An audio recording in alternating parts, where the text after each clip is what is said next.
முருகேசனும் குமாரும் வந்து என்கிட்ட சொன்னாங்க, கோபாலகிருஷ்ணன் சார் வந்து வராது, நீங்கள் ஊரில் என்னைக்கு இருப்பீங்க, ஒரு சின்ன ப்ரோக்ராம், ஒரு கெட் டுகெதர், அவரோடு இணைந்து பணியாற்றிய தோழர்களோடு உட்கார்ந்து ஒரு சில மணி நேரங்கள் பேசி மகிழ்ச்சியாக எல்லாரும் பிரிஞ்சு போகணும், நீங்கள் எப்போ ஊரில் இருப்பீங்கன்னாலும் நான் டைரி பார்த்து சொன்னேன், இன்றைக்கி நான் அவைலபிள் இருக்கேன், அவருடைய கன்வீனியன்ஸையும் பார்த்து நீங்கள் டைம் ஃபிக்ஸ் பண்ணுங்கன்னு சொன்னேன்.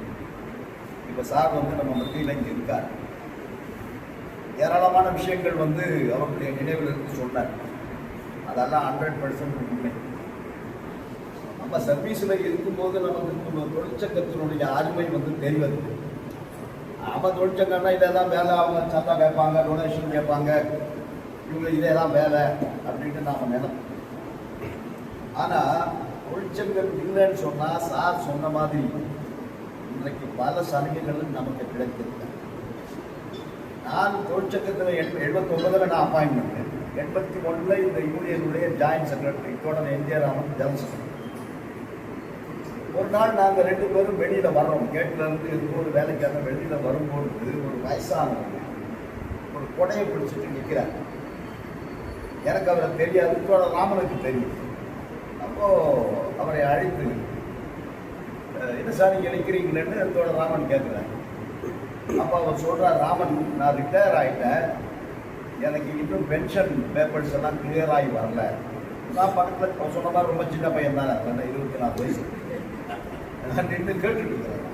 இப்படி சொல்கிறாரு, ஏன்னா நான் வந்து டாட்டாவில் வேலை செஞ்சுட்டு இருந்தான், பென்ஷன் கிடைக்கும்னு அங்கே 700 ரூபா சம்பளத்தை வேலை செஞ்சேன்னா ராஜினாமா பண்ணி 210 ரூபா சம்பளத்துக்கு இங்கே வந்திருக்கேன். ஒரே காரணம் பென்ஷன். ஆனால் அந்த பென்ஷனை பற்றி அவர் சொல்கிறாரு, எனக்கு இன்னும் பென்ஷன் கிடைக்கல ராமன், நான் டெய்லி வந்து போயிட்டு இருக்கிறேன் கையில் குறைய பிடிச்சி. அப்புறம் அவர் சொன்னார், சரி நான் அட்மின் ஆஃபீஸர்கிட்ட பேசி அதுக்கு ஏற்பாடு பண்ணுறேன் சார் அப்படின்னு சொல்லிட்டு நான் வரும்போது நான் கேட்டேன், யார் அவர் சொன்னார், அவர் வந்து mister Solomon, retired admin officer. இதே ஓசிஎஃப்ல பல பேருடைய பென்ஷன் பேப்பரில் கையெழுத்து போட்டுக்கிட்டு இருந்து நமக்கெல்லாம் சம்பளத்துக்காக கையெழுத்து போட்டுக்கிட்டு இருந்த அட்மின் ஆஃபீஸர், அவர் பேர் சோழம். அவருக்கே அந்த நிலைமை. ஆனால் இன்றைக்கு ஓய்வு பெறுவதற்கு முன்னாலேயே எல்லா பணிகளையும் முடித்து நாம் ரிட்டையர் ஆன அடுத்த மாதம் நம்முடைய சம்பளத்தில் வந்து பென்ஷன் அப்படின்னு சொன்னால் அதுக்கு இடைப்பட்ட காலத்தில் நடத்திய போராட்டங்கள், நடவடிக்கைகள் சாதாரணமான விஷயம். அதே மாதிரி இன்றைக்கு இவ்வளோ இருக்கீங்க, இதே இடத்துல இந்த பில்டிங் அப்போ இல்லை, பின்னாடி ஒரு ஆஸ்பெஸ்டாஸ் ஷெட். அப்போ அன்றைக்கு ஏஐடிஎஃப் ஜெனரல் செக்ரட்டரியாக இருந்த கோபாலகிருஷ்ணன் சாருக்கு தெரியும், ஏன் அவர் வராது.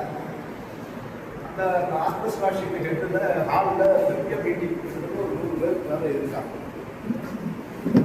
நான் இருக்க ராமன் இருக்காரு, மேத்யூ இருக்காரு, எல்லாத்தையும் சரி என்னென்ன பிரச்சனைகள் பேசுங்க அப்படின்னு பேசும்போது அதில் ஒருத்தர் சீனியர் தொழிலாளி அவர் ரிட்டையர் ஆக போகிறார்.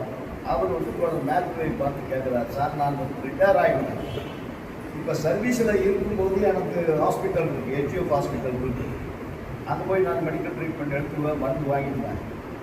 ஆனால் ரிட்டையர் ஆன பிறகு எனக்கு என்ன, நான் எங்கே போவேன்? ஏன்னா அப்போல்லாம் பென்ஷனே 100 ரூபா தான், 110 ரூபா 120 ரூபா தான் பென்ஷன். ஆனால் வைத்தியத்துக்கு எங்கே போவேன்? அப்போ அது மேலே டிஸ்கஷன் நடக்கும். அதன் பிறகு அவர் அந்த இஷ்யூவை வந்து நேஷனல் கவுன்சில் ஜேசிஎம்ல கொண்டு போகிறார். ஏன்னா அப்போ இந்த சிஜிஹெச்எஸ் ஸ்கீம் நமக்கு அப்ளிகபிள் கிடையாது. நாம் வந்து ஓஎஸ்எம்ஆர், ஆட்டன் ஃபேக்டரி மெடிக்கல் ரெகுலேஷன் அல்லது சிஎஸ்எம்ஏ ரூல்ஸ் நாம் செலவு பண்ணி ரீஎம்பர்ஸ் பண்ணுவோம். ஆனால் அந்த திட்டத்தில் ரிட்டையர்மெண்ட்டுக்கு அப்புறம் ட்ரீட்மெண்ட்டுக்கான ப்ரொவிஷன் கிடையாது.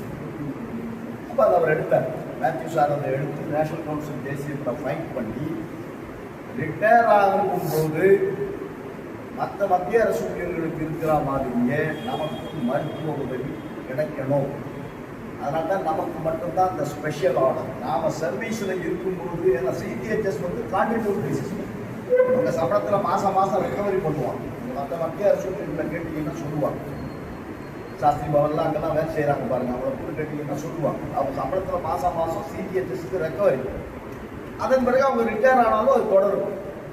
ஆனால் நமக்கு ரெக்கவரி ஆகிறது இல்லை சர்வீஸில் இருக்கும்போது, ஏன்னா நம்ம சிஎஸ்எம்ஏ ரூட்டில் வரோம். ஆனால் ஃபைட் பண்ணி நம்ம ரிட்டையர் ஆன பிறகும் அடுத்த நாள்ல இருந்து நான் சிஜிஹெச்எஸ்க்கு வரணும், அதுக்கு எவ்வளோ சத்தாவோ என்கிட்ட வாங்கிக்கணும், எனக்கு என் மனைவிக்கு நாங்கள் உயிரோடு இருக்கிற வரைக்கும் ட்ரீட்மெண்ட் வேணும் அப்படின்னு போராடி பல ஆண்டுகள் போராடின பிறகுதான் இன்னைக்கு நம்ம அத்தனை பேர்கிட்டையுமே பேக்கெட்டில் சிஜிஹெச்எஸ் கார்டு. அதே மாதிரி சிஎஸ்டி கேண்டீன் ரிட்டையர் ஆகிறவங்களுக்கு கிடையாது. நான் 2000 இந்த ஃபெடரேஷனுடைய ஜெனரல் செக்ரட்டரியா, ஜார்ஜ் பெர்னாண்டஸ் மினிஸ்டர், நமக்கு ரொம்ப வேண்டப்பட்டது. நம்ம ஃபெடரேஷனோட அந்த காலத்தில் இணைந்து பல போராட்டங்கள் நடத்தி தொழிற்சங்க தலைவர். அவர் மந்திரியாக இருக்கும்போதே நமக்கு கிடைக்கல, பல முறை போய் பேசி கிடைக்கல. அப்புறம் ஏகே ஆண்டனி கேரளாக்கார் 7 வருஷம் மந்திரியாக இருந்தார் பாதுகாப்புத்துறை டிஃபென்ஸ்.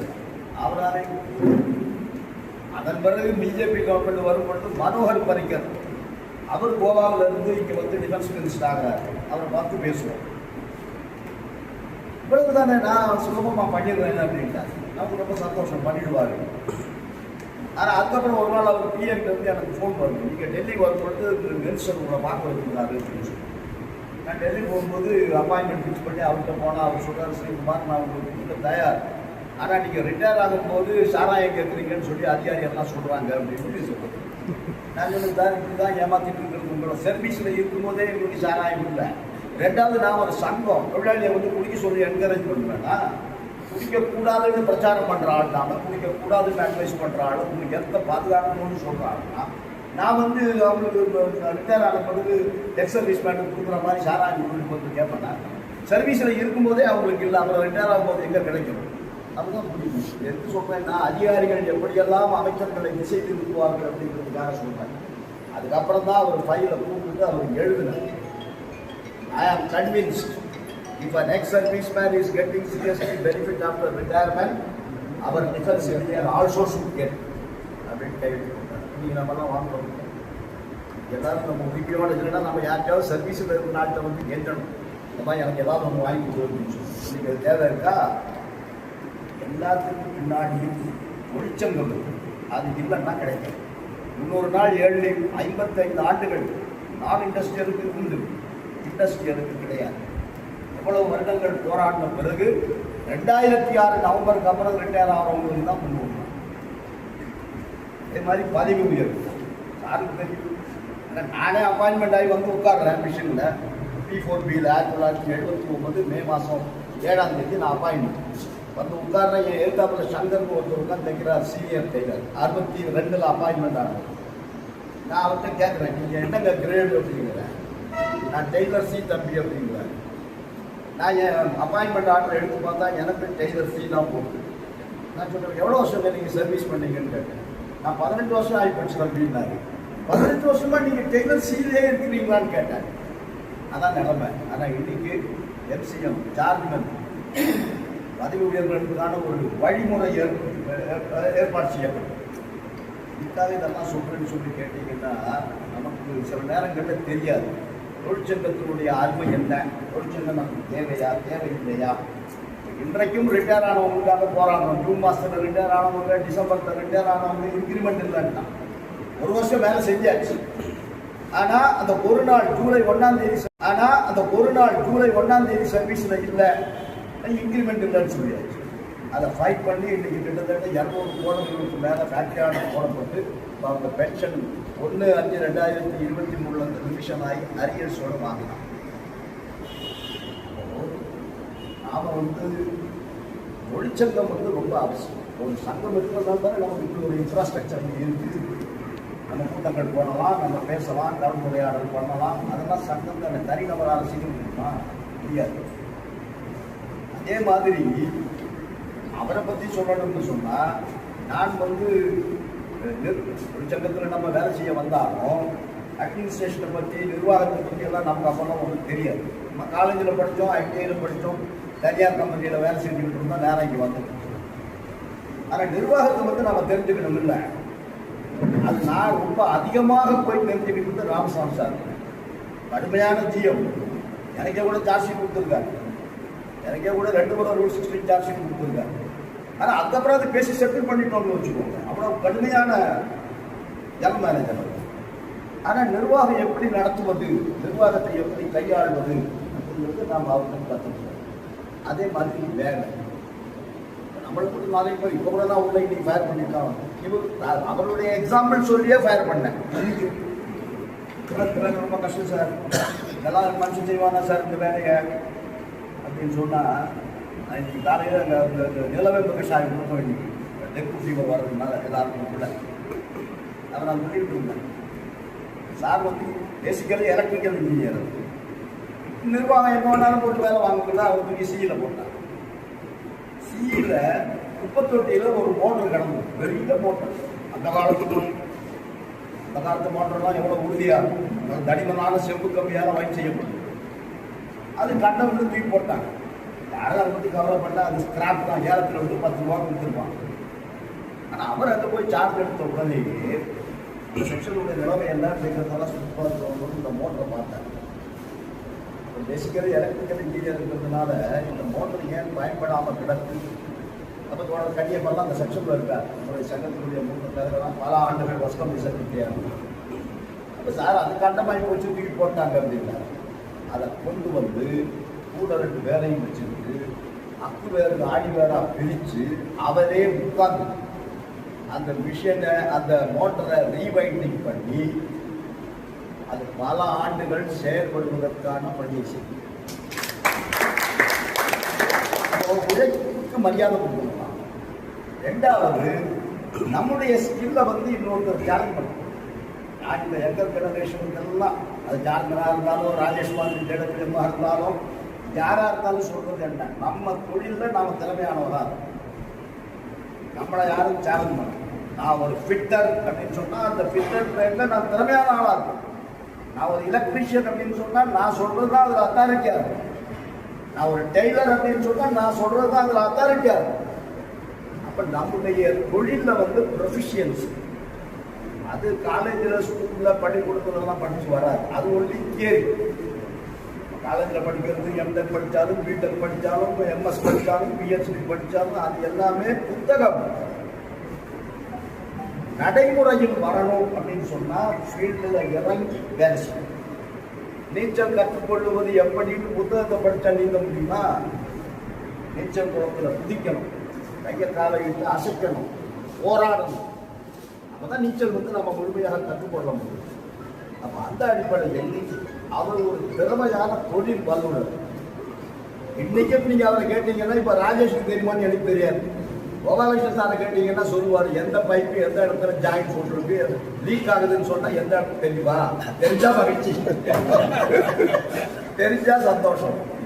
அப்போ அவரை யாரும் சேலஞ்ச் பண்ண முடியும். ஜெனரல் மேனேஜர்ல இருந்து ஒர்க்கர் வந்து யாரும் ஏமாற்ற முடியாது. லீக்கேஜ் ஆகுது, பம்பு உடஞ்சி போச்சு அல்லது பைப்பு உடஞ்சி போச்சு, பஸ்ட் ஆகி போச்சுன்னு சொன்னால் எங்கே என்னங்கிறது அவ்வளவு ஃபிங்கர் டிப்பில் இருக்கும், விரல் நுண்ணியில் இருக்கும். திறமையான வேலைக்காரர் என்பது அதுதான். அதனால தான் இப்பெல்லாம் நம்ம என்ன சொல்கிறாங்க, நான் மேலெல்லாம் ஏற மாட்டேன், எனக்கு 2 ஹெல்ப்பர் வேணும் சொல்கிறோமா இல்லையா? எந்த ஹெல்ப்பரையும் எதிர்பார்க்க மாட்டேன். ஏறி வச்சு அவர் பாட்டுக்கு மேலே ஏறி போயிட்டே இருப்பார் ரூஃபுக்கு மேலே. அப்போ அவர் ஏறும்போது அவருக்கு கூட இருக்கிற ஒர்க்கர் ஏறாமல் இருக்க முடியுமா? இல்லையா? அதான் லீடர்ஷிப் ஸ்கில் என்பது. லீடர்ஷிப் ஸ்கில் என்பது என்ன? தான் முதல்ல செய்யணும். இப்போ நான் கொடி கட்டுறதுக்கெல்லாம் இப்போ கஷ்டம் ஆளுங்களுக்கு எல்லாம் வசதி ஆகிட்டோம். இல்லை, எல்லாமே வசதியான வாழ்க்கை, எல்லாமே கான்ட்ராக்ட் தான். நாமளே யூனியனும் கான்ட்ராக்ட் தான் பண்ணுறோம் ஆகிப்போச்சு. கொடி கட்டணும்னா நம்மெல்லாம் போய் கொடி கட்டுவோம். இப்போ கொடி கட்டுறதுக்கு 4 கான்ட்ராக்ட் ஒர்க் இருக்கிற அளவுக்கு நிலைமைகள் மாறிக்கிட்டு வருது. ஆனால் அப்படி இருக்கக்கூடாது. அதனால் ஒரு லீடர் அப்படின்னு சொன்னால் அவர் கரெக்டாக அந்த லீடர்ஷிப்பை காட்டுவார். ஒர்க் இருக்குன்னு சொன்னால் அந்த ஒர்க்கில் அவருடைய ப்ரொஃபிஷியன்சி, அவருடைய ஸ்கில்னஸ் அதை அவர் அங்கே காட்டுவார். வேலை கற்றுக் கொடுப்பார். அதனால தான் சொல்லுவேன், பல ட்ரேடு டெட்டர் இருக்கு. கேன் மேன் அவன் தான் கேன் மேனில் தான் ரிட்டையர்டு, ஹேமர் மேன் அவன் தான் ஹேமர் மேனில் தான் ரிட்டையர்டு. அப்போ அவர்கள் எல்லாம் ஒரு மெயின் ஸ்ட்ரீமுக்கு கொண்டு வரணும் அப்படின்னு சொன்னால் அவங்க வேலை கற்றுக்கணும். அந்த வேலையை கற்றுக் கொடுப்பதிலும் அந்த வேலையை சொல்லிக் கொடுத்து அதில் திறமையானவராக மாற்றுவதிலும் அவர் மேனேஜராக மட்டுமல்ல, சிறந்த ஆசிரியராகவும் திகழ்ந்திருக்கிறார். அதெல்லாம் நீங்கள்லாம் அப்படி வாழவங்க தானே. உங்களில் பல பேர் அவரால் உருவாக்கப்பட்ட ப்ராடக்ட்ஸ். அதெல்லாம் தான் சக்ஸஸ்ஃபுல்லாக ஆயிருக்கு. இன்றைக்கி நம்ம ரிட்டையர் ஆகிட்ட பிறகு நம்ம வீட்டில் வந்து ஒரு எலக்ட்ரிக்கல் ப்ராப்ளம் இருக்குது அப்படின்னு சொன்னால் இன்ஜினியர் போயிட்டு ஒருத்தர் போய் தேர்றீங்க. நம்மளே இந்த வேலையை செஞ்சு போகல. ஒரு ஃபியூஸ் போச்சு அப்படின்னு நமக்கு அது போட தெரியணும் இல்லை. இப்போ இந்த ஃபண்டமெண்டலான வேலைகளை நாம் கற்றுக்கொள்ளணும். நம்ம அப்படி கற்றுக் கொடுப்பதில் அவர் ஒரு திறமையாக இருந்து அந்த பணியை செய்திருக்கிறார். அதே மாதிரி எந்த தொழிலாளியையும் பழி வாங்கியிருக்கிறார். அப்படி பயன் பண்ணக்கூடாது. அது பயன் பண்ண முடியாது. பயன் பண்ணணும்னா நாமளே தெரியாமல் அப்பப்போ கொஞ்சம் தங்கிக்கிட்டே இருக்கணும். ஆனால் யாரையும் பழி வாங்கியதில்லை. ஒருவேளை நிர்வாகம் ராமசாமி மாதிரி ஜனந்தாண்டு சில நேரங்களில் தொழிலாளிகள் மீது ஓட்டி கட்டு அல்லது ஒரு சார்ஜ் ஷீட்டு ஒரு சோகாஸ் நோட்டீஸ் அப்படின்னு கொடுத்தாலும் அவர் போய் நேரடியாக துணிச்சலாக அந்த ஜனந்தாண்டு நின்று சார் இப்போ என் ஒர்க்கர் அவர்கிட்ட நான் தான் வேலை வாங்குறேன், ஏதோ தெரியாமல் ஒரு சந்தர்ப்பத்தில் ஒரு சின்ன தப்பு பண்ணியிருப்பார், அதனால் அது பெரிய அளவில் எதுவும் செய்யாதீங்க, ஒரு அட்வைஸ் வாங்கி கொடுத்து கதையை க்ளோஸ் பண்ணுங்கன்னு சொல்லக்கூடிய தைரியமும் அவருக்கு உண்டு. மற்ற அதிகாரிகள் என்ன சொல்லுவாங்க, ஜிஎம் சொல்லிட்டு இருக்க முடியுமா, ஜிஎம் போய் நம்ம பேசிட்டு இருக்க முடியுமா, நீங்கள் அவங்ககிட்ட சொல்லும்போது அவர் அப்படி அல்ல. அப்போது அதனால தான் இன்றைக்கு நீங்கள் இவ்வளோ பேர் வந்திருக்கீங்கன்னா என்ன காரணம்? அந்த பதவிக்கான மரியாதை இல்லை. பதவி என்பது இப்போ நம்மலாம் பதவியில் இருக்கிறோம்னா அதெல்லாம் கேஷுவல் கான்ட்ராக்ட் மாதிரி தானே இருக்கும். பதவியில் இருக்கிறோம், வேலை செய்கிறோம். நாளைக்கு பதவி இல்லைன்னா பதவி அல்ல பிரச்சனை. பதவியினால ஒரு மனிதனுக்கு பெருமை வரக்கூடாது, அவரால் அந்த பதவிக்கு பெருமை வரும். அப்போ தான் நாமெல்லாம் இன்றைக்கி நினைவு கூறுறோம்னா என்ன காரணம்? பழைய நிகழ்வுகளை பற்றி பேசுகிறோம்னா என்ன காரணம்? அவர் இன்றைக்கி எந்த போஸ்ட்லமே இல்லை. நம்மளை மாதிரி அவரும் ஒரு ரிட்டையர்ட் எம்ப்ளாயி, மாதமான பென்ஷன் வந்து கம்ஃபர்டபுள் வாழ்க்கை போகும் அப்படின்னு இருக்கக்கூடியவர் தானே. ஆனால் அவர் வராது, நம்மளை எல்லாம் சந்திக்க விரும்புகிறாரு, நம்மளோடு பேச விரும்புகிறார் அப்படிங்கிற செய்தி வந்த உடனேயே நீங்கள் அவ்வளவு பேர் வந்துட்டீங்க. அதில் ஒருத்தர் 6 மணிக்கே ரயில்வே ஸ்டேஷனில் போய் உட்காந்துருக்காரு, ஆஃபீஸ் ஸ்டேஷனில்.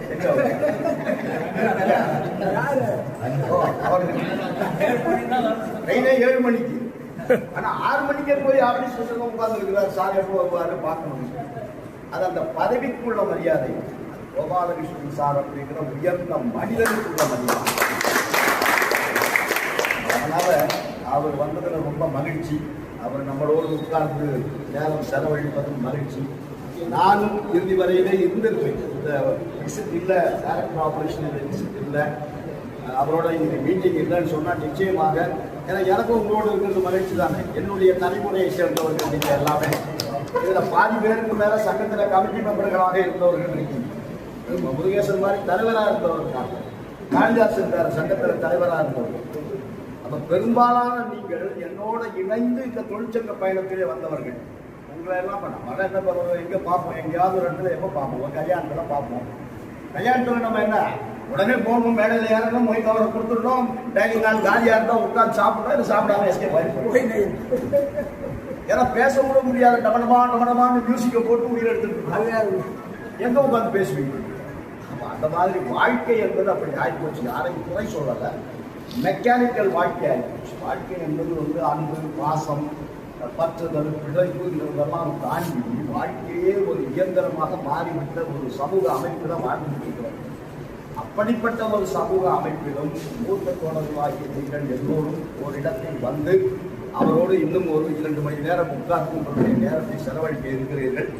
எனக்கும் அப்படி ஒரு வாய்ப்பு கிடைத்தமைக்காக என்னுடைய நன்றியை தொடர் முருகேசனுக்கும் குமார் அவர்களுக்கும் உங்கள் அத்தனை பேருக்கும் தெரிவித்து, கோபாலகிருஷ்ணன் சார் அவர்கள் இனியும் வரக்கூடிய காலகட்டங்களிலும் இதே போன்று இதே உடல் வலிமையோடு உடல் ஆரோக்கியத்தோடு ஒரு செழுமையான வாழ்வு அவருக்கு அமைய வேண்டும் என்று உங்கள் அத்தனை பேர் சார்பிலும் சாட்டி அதற்கு ஒரு சிறு அடையாளமாக